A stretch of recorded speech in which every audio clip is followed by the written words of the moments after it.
is Paul. Yes. I just wanted to adjust this to make sure that I can be heard.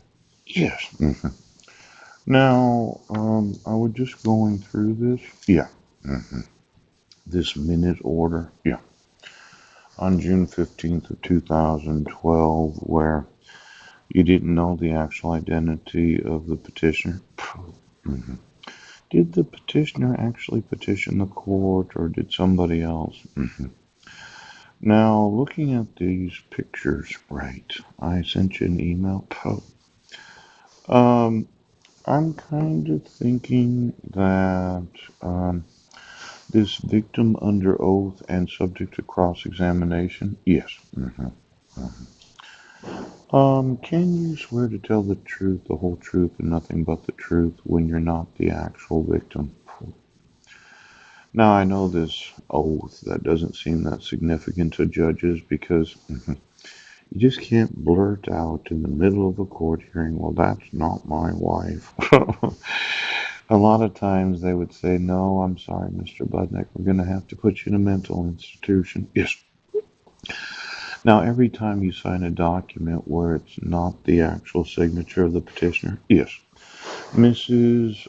Heidi Lee Hodges, motioning for a default dissolution of marriage. Yeah.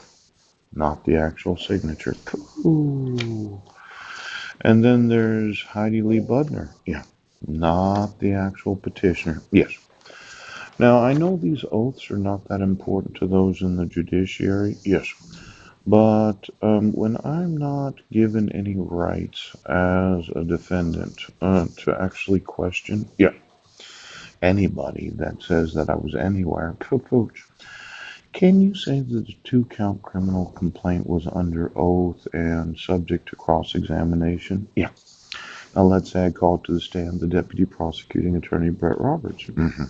Called him as a witness in my favor. And I said, Brett, yes, on or about June 16th of 2017, somebody said I was in Brennan, Washington. Yes. Did you actually speak to anybody that said that, or did you just kind of make it up out of your own mind? Because I would question the oath of any prosecuting attorney. Yes. That said that as long as I had knowledge of this protection order, yes, that I could just motion the court. Right. But I don't even know that the protected person has knowledge of the protection order without the acknowledgement of the protected person acknowledge receipt of a copy of this order. Yes. Now, I don't know that the petitioner acknowledges receipt of the copy of this order without their signature. So, under oath, do they have knowledge of the protection order? Because I have actually read the Clallam County prosecuting attorney's response to the defense's motion to dismiss. In fact, on June 16th of 2017, the very day that I was allegedly in Brennan, Washington, yes, I kind of tore the asshole of Brett Roberts. Oh, excuse me, Mr. Calgill. Yes. Well, let's go through it again.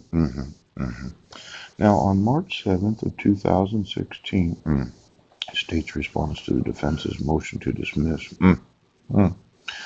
That on or about December 31st of 2015, when I was in Port Angeles, Washington, there existed a protection order issued without any oath on the part of Heidi Budnick as applicable to myself as a defendant. See, there's this question of, does Heidi Budnick know that there's a protection order? You would say that as long as the court issues it, it's at their discretion, that there is no oath required for those that petition the court. Yes. But it says here, petitioner or petitioner's lawyer must complete a law enforcement worksheet. Now, as much as you would doubt the oath of the petitioner, yes, without her signature, yes, and you would doubt the actual oath of the non-elected, Clallam County clerk of said county, yeah. As the same appears on file in my office, in testimony thereof, as in I testify, yes, I have hereunto set my hand and affixed the seal of the said county this 31st of July, yes, 2015, Christy Miller, Deputy, Clallam County Clerk, Deputy. Now, my concern is, yes, that Mr. Cowgill, yes, calling him under oath, yes. Do you know if Christy Miller has two different signatures that she uses for different forms? Yes. And then do you know if the petitioner, yes, the alleged victim, under oath, has any knowledge of the protection order?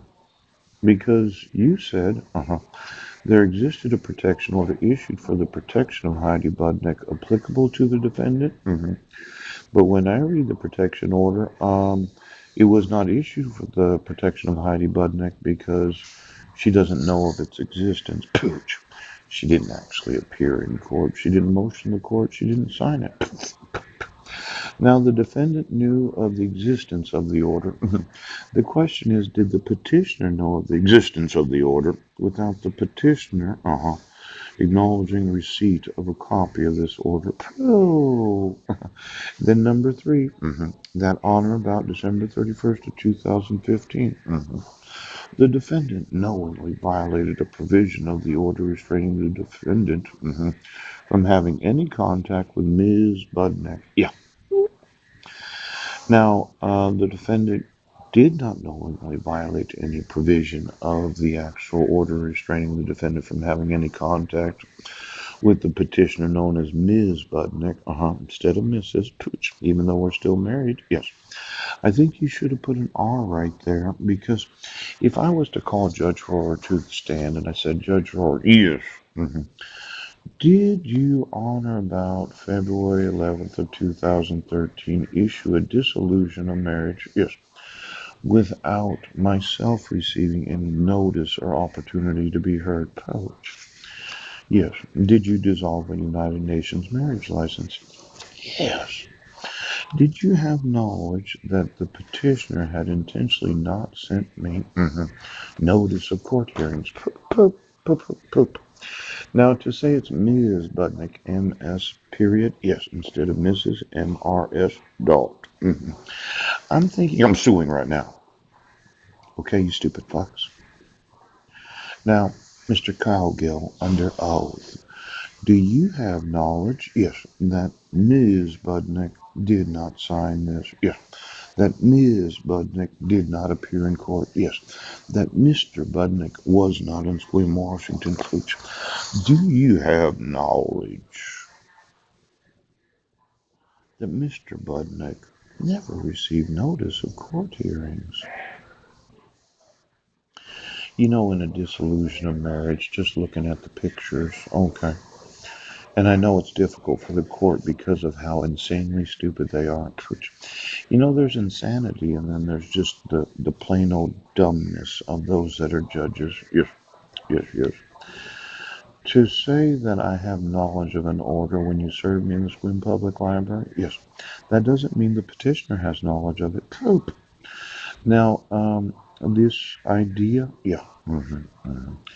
The waiver of confrontation by the accused will satisfy the Sixth Amendment. Let's say Judge Rohr wanted to confront myself as well as a party to the lawsuit of suing this county.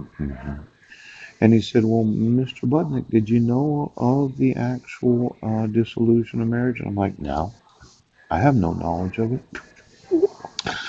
I was never served, and as far as I know, the public court record is not guaranteed. It's not factual. There is no truth in anything that I read on the internet. Ouch.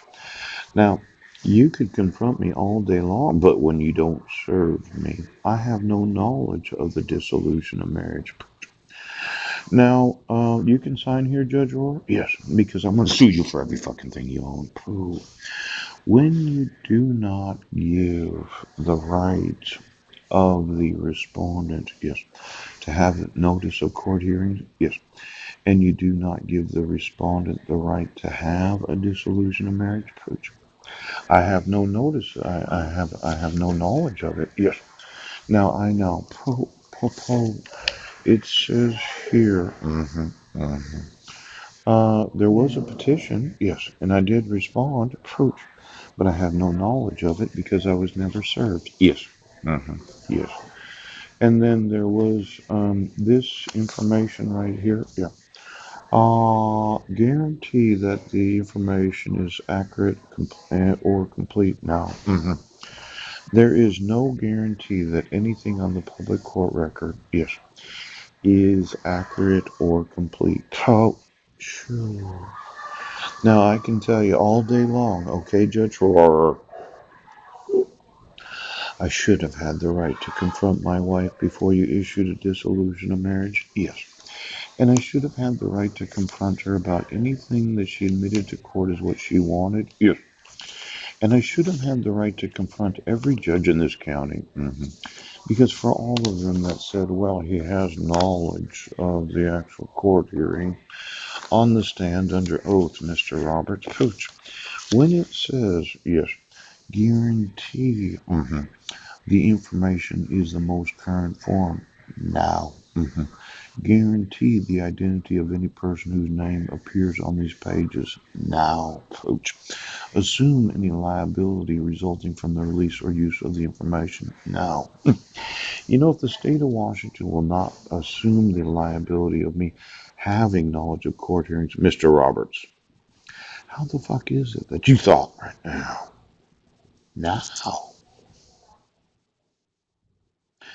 Now, why don't I just get to suing the prosecuting attorney's office in Jefferson County that while being video arraigned, Mr. Roberts said that I did have knowledge of the court hearing because it was on the court website.